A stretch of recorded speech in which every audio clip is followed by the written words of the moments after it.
Și în această seară mi-am propus ca să discut cu un prieten vechi de-a meu din copilărie. Da. Amintiri din copilărie. Nu de Ion Creangă. Bine ai venit la podcastul meu, Ciprian. Bine te-am regăsit. Este o mare plăcere și onoare să fiu aici alături de tine. Mi-am dorit acest podcast plăcut și să mergem mai departe. Hai cu curaj, care e viața ta? Ce mai faci? Că nu te-am văzut de foarte mulți ani. Da. Dă din casă, dă ceva. Casa e mare, clipele sunt multe, viața trebuie trăită și să fim sănătoși în primul rând. Ok, hai, povestește-mi ceva de viața ta. Zi-mi. Uite, spre exemplu, ce ai făcut ultimii 5 ani. Ultimii 5 ani, da, am fost căsătorit, pot să zic. Ai fost? Am fost. Ok. Că, dacă nu ești, ai fost în trecut. Am un sfat de viață aici pentru toți cei care ne ascultă. Băi, fiți atenți aici la mine. Dacă nu vă căsătoriți până la 35 de ani, știți ce se întâmplă? Scăpați de primul divorț. Da, acum ziua de azi e mai ușor să divorțezi decât să repari familia. Sau... Zi ceva. Deci în ultimii 5 ani am fost căsătorit, am un băiețel de 5 ani. Să trăiască mare. Dulce, frumos, inteligent. Exact așa cum cred că fiecare tătic și l-ar fi dorit. Deci, am reținut de la tine că trebuie să fim mândri că suntem părinți. Da, categoric. 2, să nu ne căsătorim până la 35 de ani? Sau... Da, sigur. Sau, ca să scap de primul divorț. Dacă, sau ce se întâmplă? Plătim de obicei păcatele tinereții? Se întâmplă și lucrul ăsta în viața? Să știi că la un moment dat probabil că m-am gândit la tema asta, dar n-am vrut să iau în considerare. Ce o fi, trebuie să fim optimiști. Adică viața merge înainte indiferent de situația căsătoriei sau necăsătorit. Să fim sănătoși, cum am mai spus anterior, și mergem înainte. Hai să trecem la lucruri mai bune. Spune ceva vesel. Vesel este când... Da, și că partea când ești tătic, așa pot să zic, dar te simți eliberat și când, de exemplu, fiecare ce pasiune are. Pasiunile. Când mergi să-ți faci pasiunea ta plăcută și dorită, te simți cel mai eliberat. Mă bucur că ți-ai dorit să vii la podcastul meu. Știi ce zic? Și asta înseamnă că asta funcționează ca o eliberare pentru tine, nu? Că da, exact. Să vii. Da, exact. Nu, atunci, toarnă, fă show. Așa. Pasiunea mea este, de exemplu, pot să zic off-road-ul, adică... Te-am văzut cu ATV-urile. Da, prin pădure, relaxare la totală. De frați și mure sau? Da. Pe off-road, pe ATV-ul, bineînțeles, pe ATV-ul. Sunt foarte mulți oameni pasionați de ATV, alții de jeep-uri. Am văzut că aveți un grup mare. Da, este. Și ce mai este? Doar băieți? Doar băieți. Sunt și fete. De ce? Sunt și fete, doar băieți, da. Pe ATV ca să fie bine. Adică? Să te distrezi, să te... Să vă distrați ca băieții sau cum? Da, ca băieți. Vezi că am mai avut invitați. Mai bine ca băieți. Vezi că am mai avut invitați de ăștia care au trecut de partea cealaltă a baricadei. Wow! Știi? Da, asta e fiecare. Dar eu nu judec, de exemplu, cum ai specificat că au trecut pe cealaltă baricadă, da? E bine. Fiecare cum se simte bine și în pielea lui, părerea mea. Acum, fiecare e liber să decidă și să facă ce dorește inima lui și sufletul lui. Chiar mai spuneam la un podcast ceva citat din ăsta biblic, că să-ți iubești aproapele ca pe tine însuți. Da. Funcționează asta? Păi zice că cel mai bine în viață este să te iubești pe tine, da? Și după aia pe cei din jurul tău. Pentru că dacă te iubești pe tine, poți să iubești și să ai grijă și de ceilalți. Și tu ești practic prioritar și după aceea ceilalți. Uite, un răspuns filozofic de la tine, Ciprian. Da. Hai să revenim noi la ale noastre, la ATV-uri. Dăm ceva despre ATV-urile Da. astea. Este ceva frumos, deosebit, de plăcut. Cui îi place acest sport? Deci să înțeleg că e un sport. Eu nu sunt familiar cu sportul ăsta, dar te rog pe tine să ne introduci un pic. Familiar cu chestia cu podcastul. Asta îți place? Asta... Îmi dau silința, vreau să fiu cât mai bun pe zi ce trece și îmi doresc să evolueze în toate domeniile astea și aspectul ăsta. Dar te las pe tine să nu vorbești de ATV-uri. Hai, zi-ne. Și dacă tot vorbim de ATV-uri, e foarte plăcut și generos și să mergi în alte județe ca să faci echipă. Adică mergi în alt oraș. Ok. Se face o întâlnire, se face un grupuri care poți să mergi să te... Și mergeți pe diferite trasee? Da. Mergem pe diferite trasee. Un pic vreau să discutăm acum despre safety, despre siguranță, pentru că am văzut foarte multe știri, atât pe rețelele sociale, cât pe net, cât pe chiar și la televizor, despre tot felul de accidente cu ATV-urile. Se întâmplă frecvent lucrul ăsta și de ce se întâmplă lucrul ăsta? Pot să spun așa, și este un adevăr, ceea ce pot să zic din punctul meu de vedere. De exemplu, acest sport nu are limită de vârstă. Asta este o problemă. Mulți îl iau când acest utilaj, acest ATV este un autovehicul pe 4 roți. Mulți îl ia când direct se dea cu ATV-ul, zice, nu pot să mă răstorn. Dar nu este chiar așa. Se poate răsturna foarte simplu. Adică te joci un pic și deja te-ai răsturnat. Am văzut, da, așa este cum spui tu, multe accidente, din cauza că nu au experiența necesară. Deci, să înțeleg, avem nevoie de experiență și de cumpătare, să fim cumpătați și cu capul pe umeri. Să ai un permis de conducere. Okay. Am văzut mulți care dau în chirie ATV-urile, da, că se practică acest gen de business. Și ăla e un business și costisitor, dar și profitabil. Și atunci dau persoanelor probabil sub 18 ani. Am văzut și cu accidente și cu persoane sub 18 ani, am văzut accidente și cu persoane 30-50 de ani. Dar în grupul vostru de prieteni, cum funcționați? Uite, spre exemplu, dăm un exemplu de o zi în care voi ieșiți cu ATV-urile. Ce faceți în ziua respectivă? Ce facem? Ne distrăm. În afară de a vă face poze și a pune pe rețelele sociale. Da. Asta e primul punct. Intrăm în pădure, avem un grup pe WhatsApp, adică mai multe grupuri din fiecare oraș, pot să zic. Și atunci ajungem la un comun acord de a face stabili o întâlnire și mergem pe traseul respectiv. Depinde de oraș. Trebuie să aibă o anumită dificultate? Nu trebuie să aibă o anumită dificultate. Pe parcursul traseului încercăm fiecare urcare, fiecare coborâre, fiecare pârâu, pot să zic așa, obstacol. Și cursul nu v-ați întâlnit? Poftim? Cursul nu ne-am întâlnit. Nu? Nu ne-am întâlnit. Cursoaica. Ursoaicele. Deci sunt mai multe. Umblă în haită sau cum? Precum lupii? La plăcere.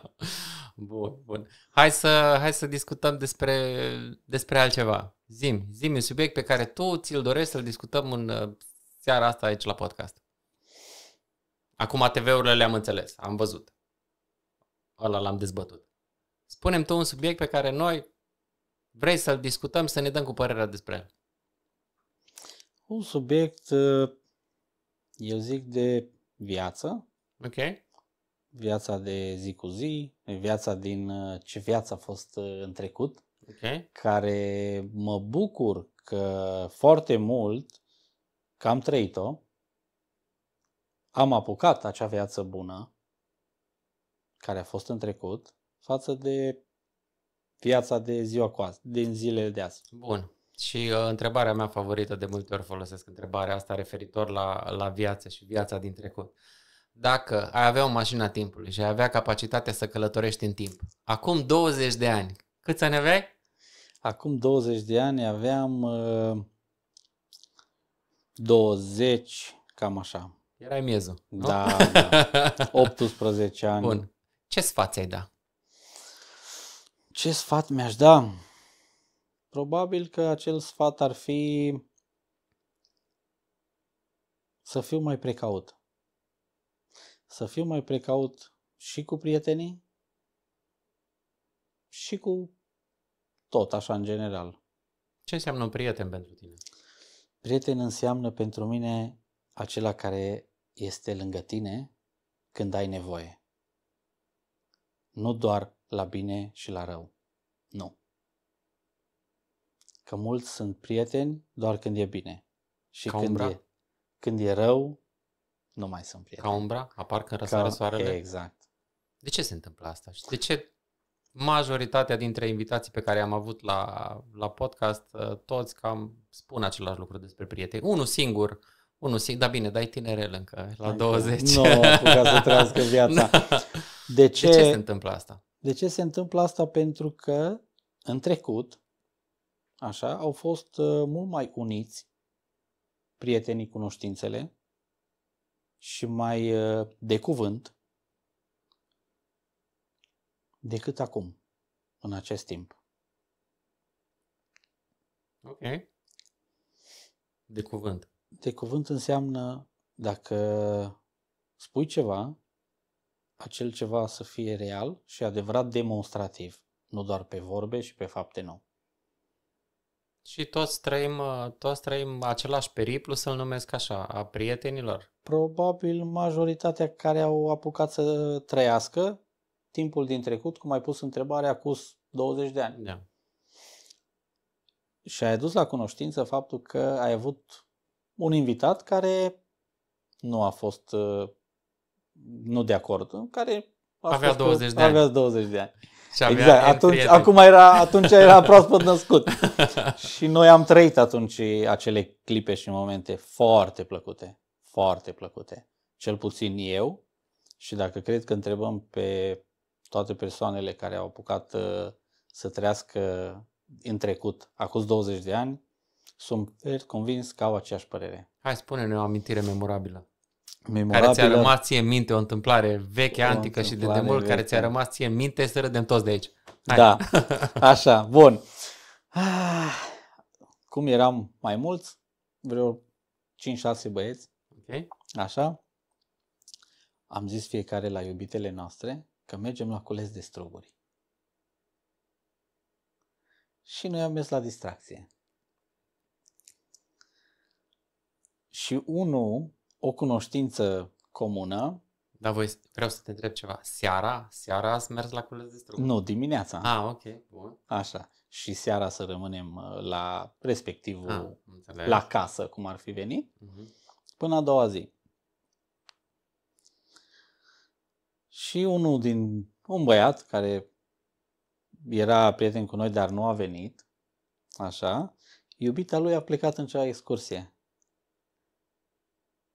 Și acela ne-a observat, am fost văzuți de către ea, într-o zonă cu mai multe fete, vreau să zic. Și atunci aia a fost așa ca și cum, vezi, nu poți să faci ceva și să nu se afle. Ok. Erați într-o zonă cu mai multe fete sau erați voi cu mai multe fete? Eram noi cu mai multe fete. Ok. Dar au fost așa, probabil am zis așa oarecum, dar a fost atunci... Și ați fost prăduit. Exact. Și? Ați recunoscut? Păi, mai bine să recunoști decât să nu recunoști, dar poți să o pui ca o faptă întâmplătoare. Atunci.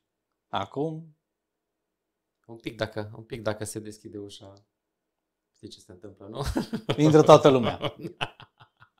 Și mai sunt distracțiile de vineri, de sâmbătă, de duminică, o grămadă memorabile. Ce erau? Valentine's, nu? Da, și să nu uităm la Miraj. La Miraj, da. Și s-a dat vestea în oraș, se deschide clubul Miraj. Și a venit multă lume, de nu mai avem scaune. Cine cânta asta? Sereș. Lucian Sereș cânta asta. Da, Lucian Sereș, da. Fără număr, nu? Fără număr, solo. Vremuri? Vremuri foarte plăcute, foarte bune. Excepționale, pot să zic. Deci am înțeles. Țin minte că să mai aduc la cunoștință chestia asta, o chestie memorabilă. Când se dau să intru în club, tot timpul nu făceam pasul în club până când nu primeam dedicație. Okay. Dar când deja eram văzut la intrare, deja se venea dedicația și se știa că... Deci te simțeai bine. Da, foarte bine. Mai funcționează și în ziua de azi? Nu. Cu dedicații, cu bani la muzică? Da, funcționează, dar mai puțin. Da, vreau să te întreb un pic ceva de filozofia asta, că mai nou acum știi că dai bani la muzică, una alta ești văzut în toate felurile, începând de la cocalar, ce mai fi. Până când dai bani la muzică și după aceea a dispărut vedetismul acesta. Dar care-i senzația asta? Nu știu. Hai, spune-mi. Păi senzația este când dai bani la muzicant, nu? Așa pot să zic, atunci ca și cum că toată lumea e focusată pe tine. Deci să atragi atenția. Da. Acum e cea mai văzută chestie, zic eu, când mergi în club sau la o nuntă. La fel, mulți deja muzicanți încearcă să facă cât mai puține dedicații ca să nu atragă atenția altora la o nuntă, dau un exemplu. Chiar nu merge tot să dai bani și numai pentru tine. Mai de mult chestia asta se făcea și din respect. Muzicant față de participant la club. Invitat la club. Și cum e Ciprian în 2023 față de 2003, nu? Da, da, față de 2003. Păi viața de atunci și viața acum normal, că este o viață schimbată, te maturizezi. Cine a trăit atunci clipele acelea, îți mai vine câteodată să le trăiești. Dar nu așa de intens și de des cum am făcut-o în trecut. Deci clubbing mai puțin? Da. Văd că ești da. Mai ales când deja ești căsătorit. Da, ai fost? Am fost. Așa, da. Și acum? Cine te oprește? Acum parcă simt că o să încep să retrăiesc acești ani din trecut. Așa de eliberat mă simt acum. Da, vezi că ce se mai poartă acum? O să te arate pizduțele astea care acum au 20 de ani, știi? Te vor arăta cu degetul și o să zică, uite-l pe boșorogul ăsta, ce caută în club? Vrea să ne aghețe? Sau cum? Da, ai dat un punct, dar aici depinde de strategia fiecăruia. Ia să aud. Fiind vechi în domeniu, ok, pot să zic. Vechi în domeniul strategiilor. Strategiilor, clar. Bun. Așa. Vrei să dăm tot din casă, dar nu putem da tot. Un pic. Un pont pentru ăștia tineri. Oricum vă trecut vremea. Nu la toți, da.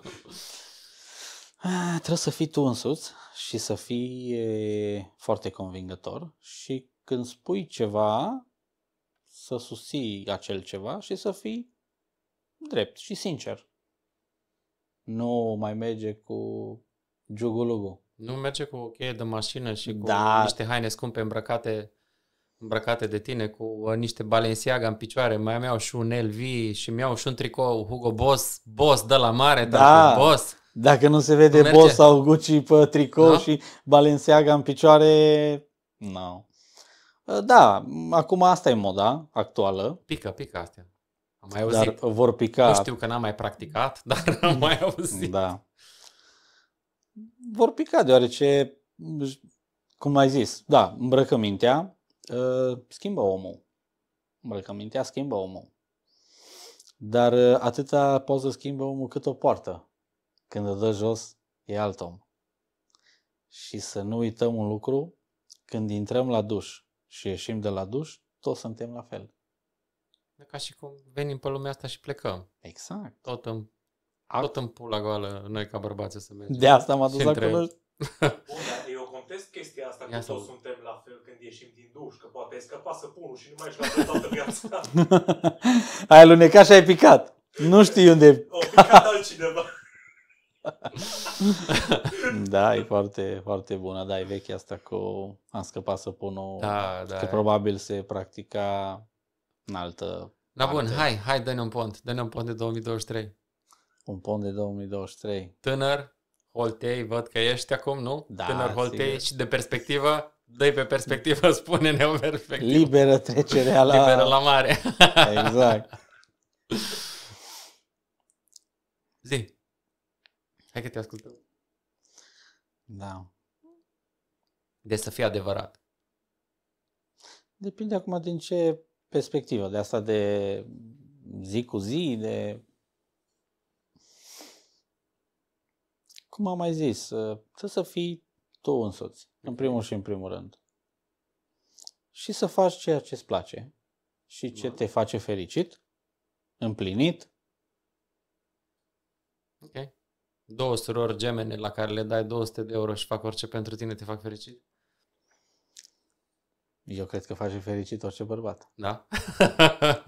și acum mai am eu o întrebare pe care o pun la toate podcasturile și îmi plac mie întrebările astea. Ce ai alege? 1.000 de euro în fiecare zi sau 1.000.000 de euro odată?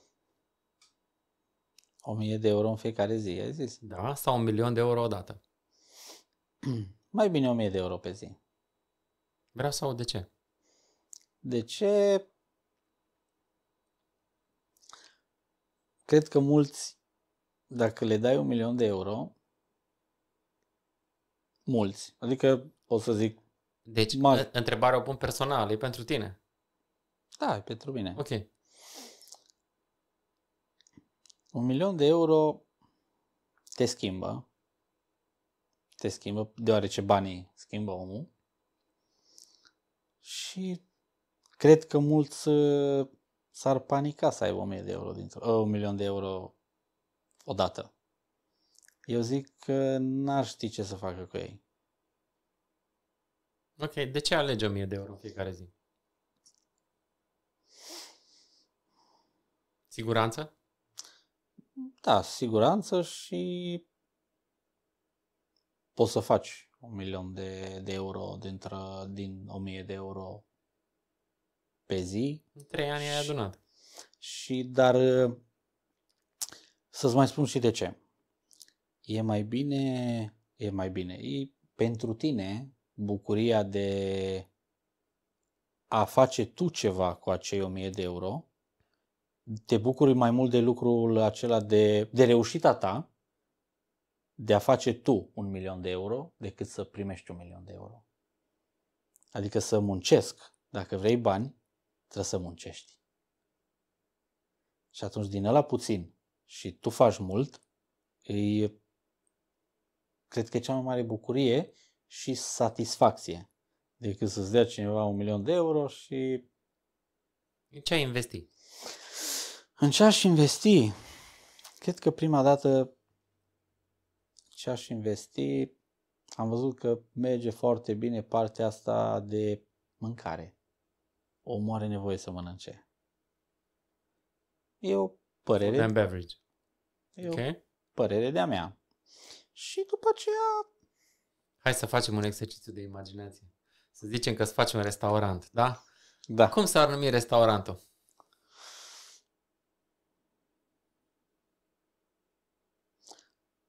Poate l-aș numi... Hai că aveai o poreclă și ar merge bine. Da. Chiar la asta mă gândeam din prima poreclă și pot să-ți mai spun, uite că mi-ai adus aminte de poreclă, că doar așa din timpul trecut, doar că îmi aduc aminte treptat, nu pot să dintr-o dată. Dar faza asta cu porecla, da, cioacă mi-e porecla. La cioacă. La cioacă. La Neamarin. Exact, că și Neamarin are la Neamarin, exact, la cioacă.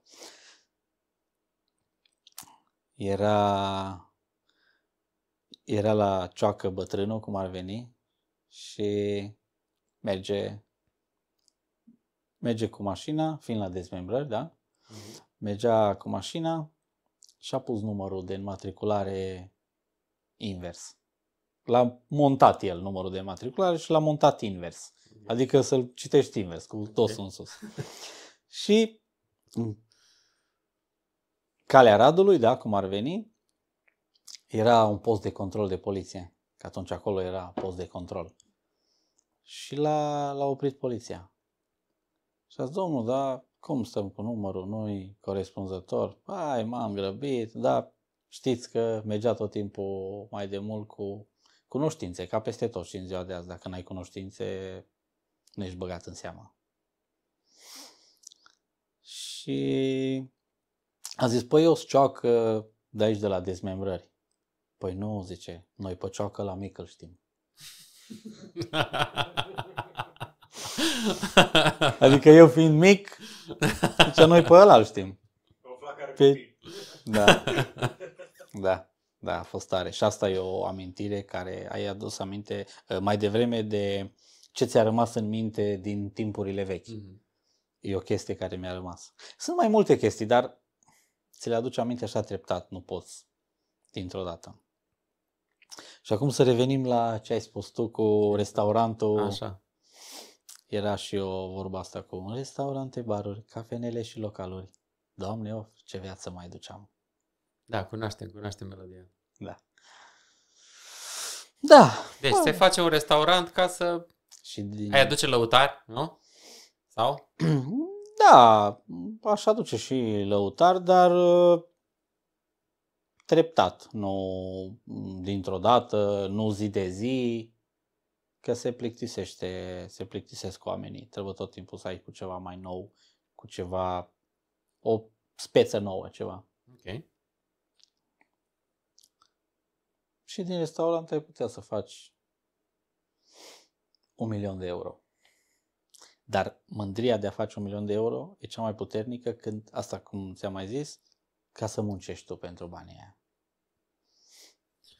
Bun. Îmi spuneai că după ce ai plecat de la dezmembrări, ai mers să muncești ca brancardier la spital. Da. Hai, povestește-ne un pic și despre asta. Da, și asta pentru mine a fost o schimbare, adică să muncești 15 ani în domeniul auto, piese auto, dezmembrări. Ulei una alta. Exact, ulei, benzină, motorină. Și să mergi în domeniul medical, adică să schimbi ceva radical. Legătură una cu alta n-au. Ziceau cunoștințele, dar ce să... Și eu mi-am zis, ce să caut eu la spital, în domeniul medical, dacă nu-i domeniul meu după 15 ani. Dar uite, să știi că a fost o plăcere, mi-a plăcut foarte mult să merg să lucrez la spital.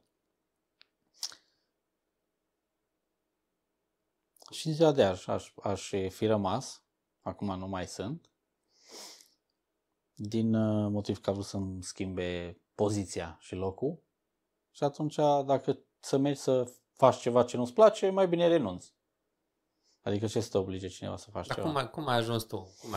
Cum am ajuns? Dintr-o întâmplare. Am zis, hai să vedem dacă după 15 ani pot să schimbi domeniul.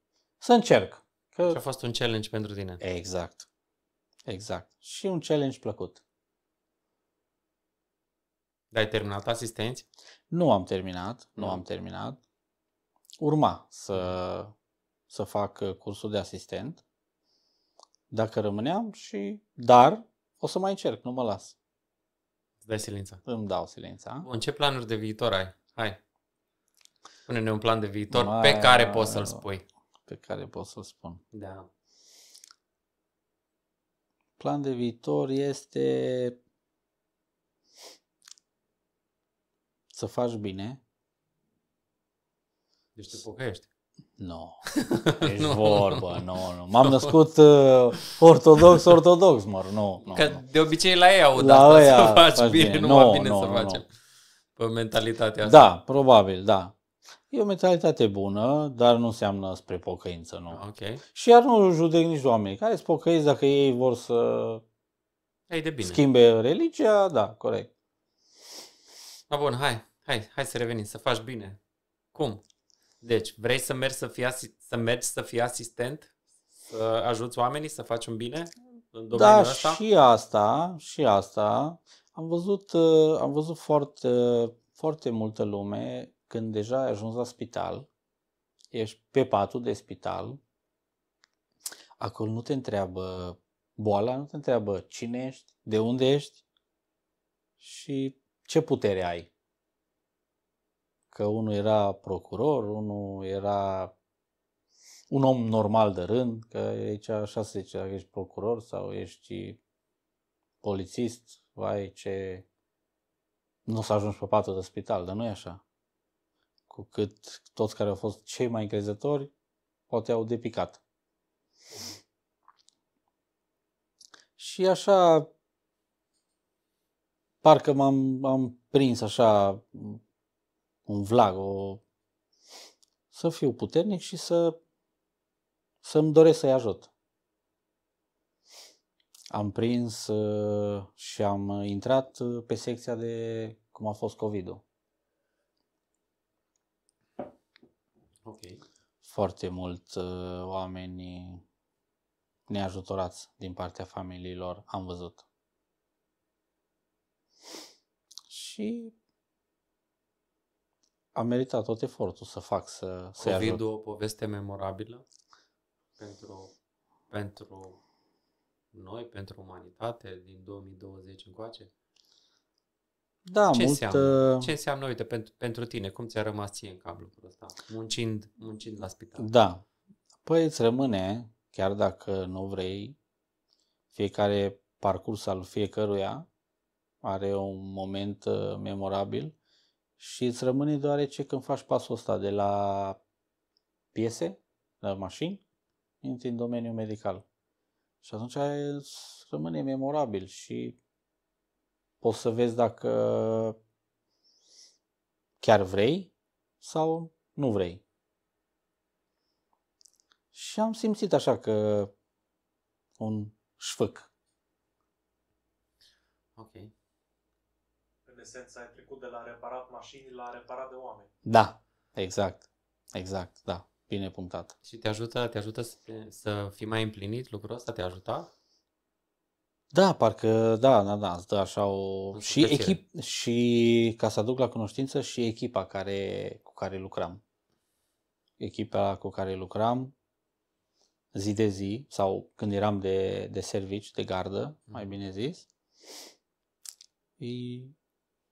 probabil lucrând așa cu ei îți dă mai multă energie bună, pozitivă și și-au dorit fiecare să facă bine, să ajute pacienții și am remarcat chestia asta și mi-a plăcut și mie foarte mult. Foarte tare. Am ajuns la 50 de minute de discuție și de obicei podcasturile pe care le fac sunt undeva 50 până într-o oră. O ultimă întrebare pentru tine. Te rog. Dacă tu crezi că eu am uitat să te întreb despre un lucru pe care tu ai fi vrut să-l discuți aici la podcast, care ar fi?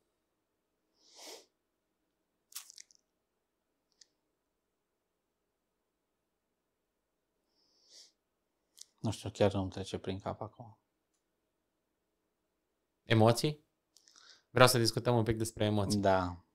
Este primul meu interviu. Ok. Și sigur că toți avem emoții. Cum a fost? Ce trăire ai avut? Foarte plăcut. Și chiar mi-am dorit, cum ți-am zis și la început, și chiar îmi doresc să mai continuăm altă dată sau când va fi posibil. Sigur. Hai să le facem cu mâna la cameră. O seară frumoasă și să vă uitați la noi la o podcast, seară da? frumoasă. Da, vă așteptăm.